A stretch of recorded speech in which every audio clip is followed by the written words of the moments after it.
il faut, et ça c'est l'obscurantisme qui travaille et qui travaille dans les cerveaux de certains compatriotes qui n'arrivent pas à cerner la vérité. Et maintenant, par rapport à l'attitude de Léon Kengo Adondo, par oui, rapport à la fameuse lettre, oui. Non, non. Nul n'est nombril du monde. C'est-à-dire, personne ne peut avoir la totalité du savoir. L'humilité scientifique ferait qu'un homme d'État, je dis bien un homme d'État, président du Sénat, chambre haute, donc chambre des sages en République démocratique du Congo, lorsqu'un problème surgit dans son pays, il doit se référer du reste au ministre de la Santé. Mon cher ami, qu'est-ce qui se passe? Que de s'arroger le pouvoir d'écrire une lettre comme si on était à la fois chef de travaux à l'université de Kinshasa et médecin. Mais dans la lettre, il dit que c'est par précaution pour ne pas faire propager la maladie. Les précautions ont été prises à main par le ministre de la Santé.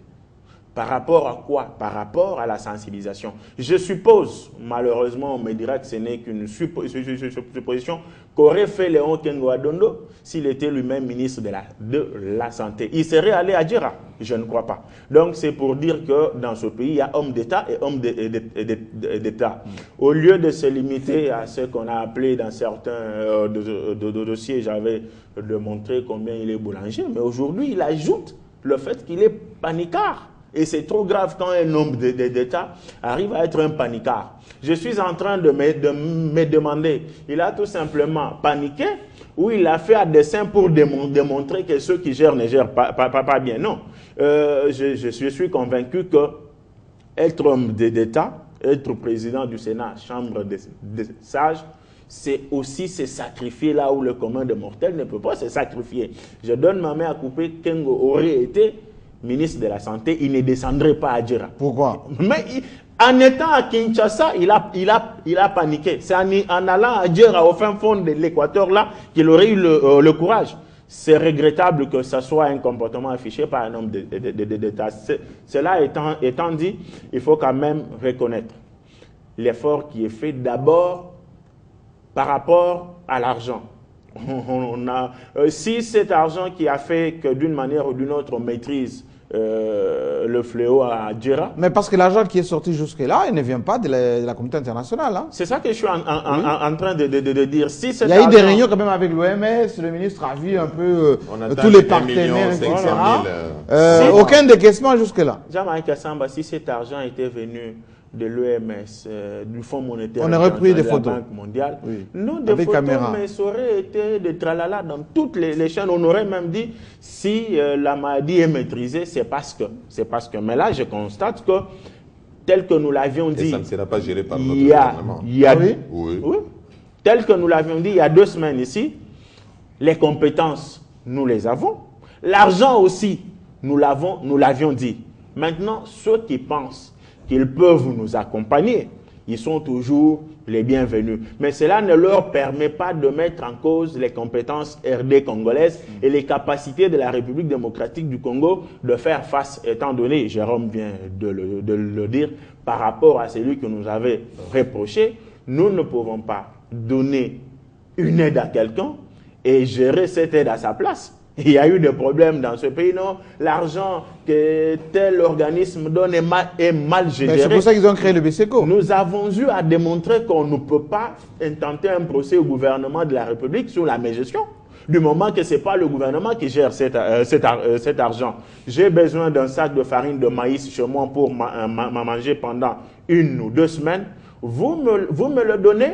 Vous m'envoyez votre femme pour qu'elle gère comment on prépare. Et lorsqu'on se rend compte que ce sac de farine s'est terminé 3 jours après, vous pensez que c'est moi qui l'ai mal géré. C'est n'importe quoi. Je crois savoir que les efforts fournis par le gouvernement de la République doivent non seulement être encouragés, mais aussi ne pas se limiter là, étant donné que si on crie à la victoire, on signe sa descente aux enfers. On doit encore être éveillé pour que non seulement Ebola soit éradiqué totalement en République démocratique du Congo, mais aussi que ce qui est fait en termes d'appel des compétences RD congolaises vers d'autres pays soit une valeur à capitaliser. Alors, merci bien. Yono Mombo, qu'est-ce qu'on peut dire par rapport à la maîtrise la population congolaise. Même à l'Équateur, le ministre l'a témoigné d'ailleurs, les gens sont calmes. Et malgré quelques SMS qui circulent à Kinshasa, on dit oui, il y a 2 cas, Mamaye, Mokankokolo, mais les gens sont plutôt calmes. Même en situation de guerre, on le voit d'ailleurs à l'Est.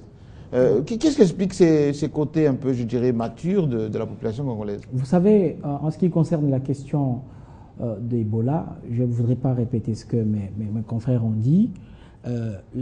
Lorsque l'épidémie a frappé la Guinée, a frappé les pays de l'Afrique de Libéria et tout, le monde entier, on dit que c'est un Guinéen qui a un étudiant. Vous savez, un étudiant. Voilà. Oui. Donc le monde entier parlait de l'expérience congolaise.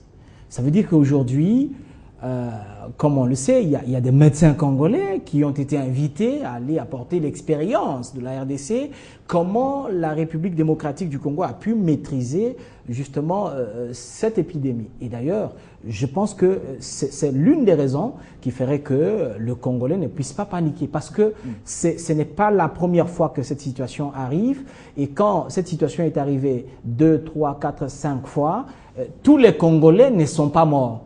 Ça veut dire que oui, tous les Congolais ne sont pas morts. Sinon, même le pays serait totalement anéanti et que le Congo n'existerait pas. Alors, moi, je déplore un peu l'exagération qu'il y a même dans les réseaux sociaux. Je ne voudrais pas revenir sur le travail combien bien louable qu'a fait le gouvernement à travers le ministre de la Santé, le docteur Félix Kabange, que je connais très bien depuis PAREC. C'est un médecin très engagé, il est au service de la République.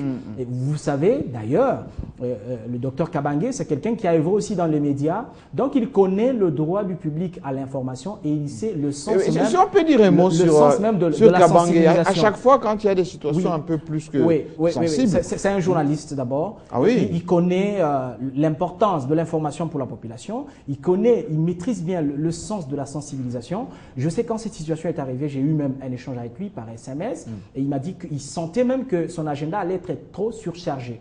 Donc, vous voyez déjà ce qu'il fait.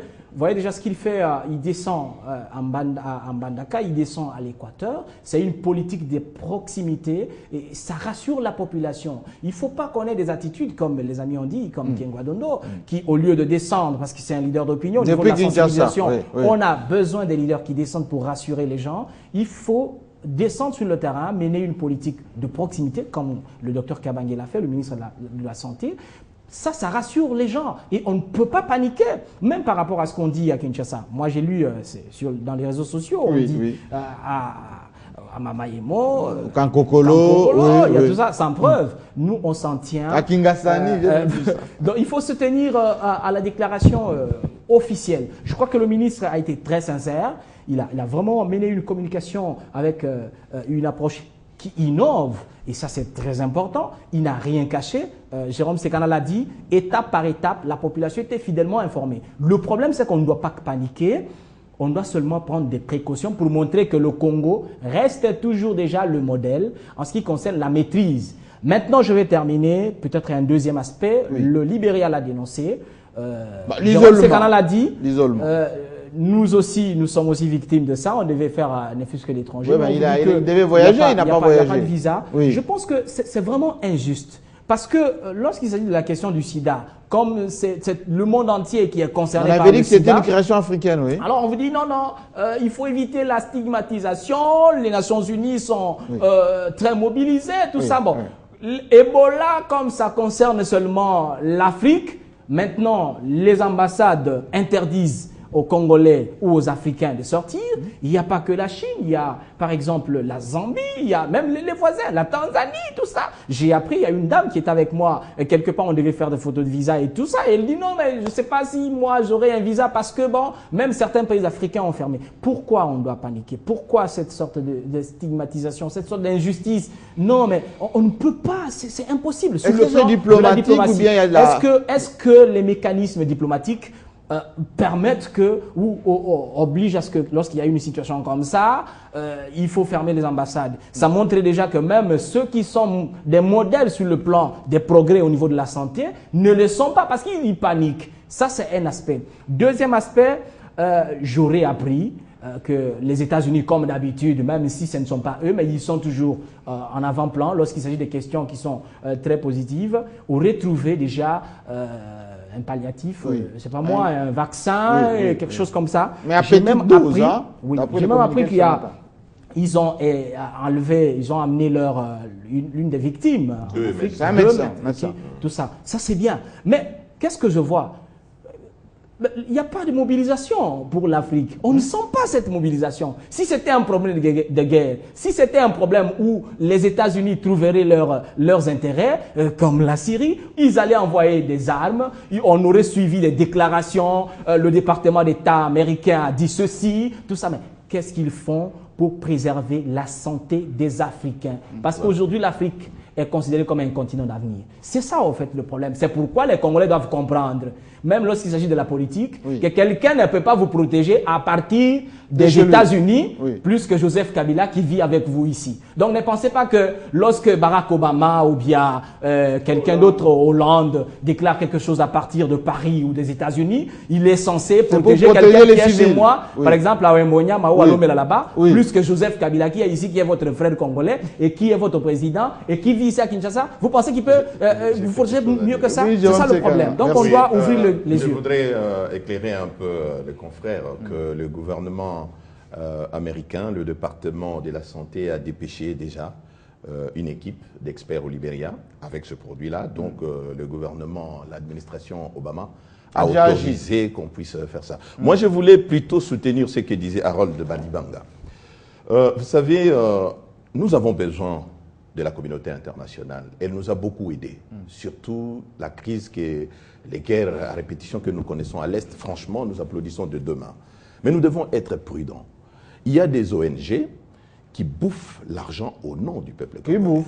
Oui. Comment ça? Et quand vous regardez la gestion, moi je vois la gestion. Il y a des ONG, je ne connais pas la gestion de l'OMS, je ne connais pas la gestion, mais ce sont les grandes ONG là parfois fonctionnent un peu bien. Mais il y a des ONG qui viennent, prenons un budget d'1 million, eh bien 750 ou 800 000, rien que pour le fonctionnement, ils se payent. Et c'est 20% qu'on donne. Alors ça, c'est un problème. Voilà pourquoi je voudrais, pour appuyer ce qu'Harold de Balibanga a dit, que nous sommes dans une situation de crise. Le gouvernement a un plan de riposte. C'est ce plan-là qui doit être exécuté. Que ce soit l'OMS, que ce soit Médecins sans frontières, que ce soit qui que ce soit qui pourrait venir ici, eh bien, même s'ils apportent l'argent, parce que j'ai appris, l'OMS va débourser 1,5 million et pourra peut-être doubler.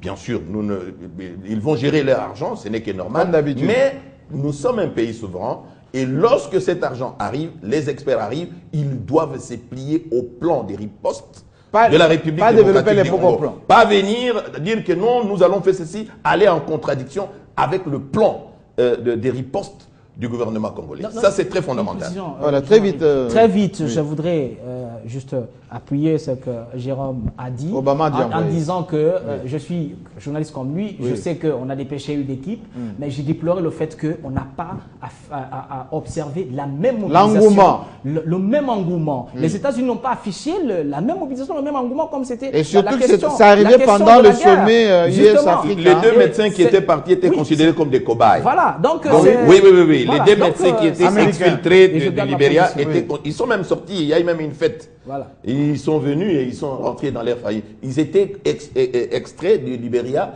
pour être traités comme des cobayes. Donc ce n'est pas la même mobilisation. Et quand ils ont vu que ça marchait, ils sont bien. C'est ainsi que le gouvernement, plutôt l'administration Obama, a décidé de voler au secours. Maintenant, il y a les laboratoires qui sont derrière. N'oubliez pas que les laboratoires, ce sont des business. Des marchands. Ils font le business. Et là, ils vont vendre beaucoup de vaccins. Ils veulent vraiment voir le résultat. Si ça soigne à 100%, eh bien, là, il faudra maintenant les mettre la main à la vont poche. tourner. Et on fabrique des médicaments pour ça. Oui, Paul, il y a question. Peut-être que, en tout cas, j'adhère à tout ce que le confrère dise. Oui. Mais j'aimerais marquer un bémol. Il n'a pas été exfiltré. C'est un missionnaire américain qui travaillait au Libéria depuis très longtemps, qui était malade. Donc c'était un missionnaire. Il s'est trouvé malade, mais également le médecin. Les deux étaient missionnaires.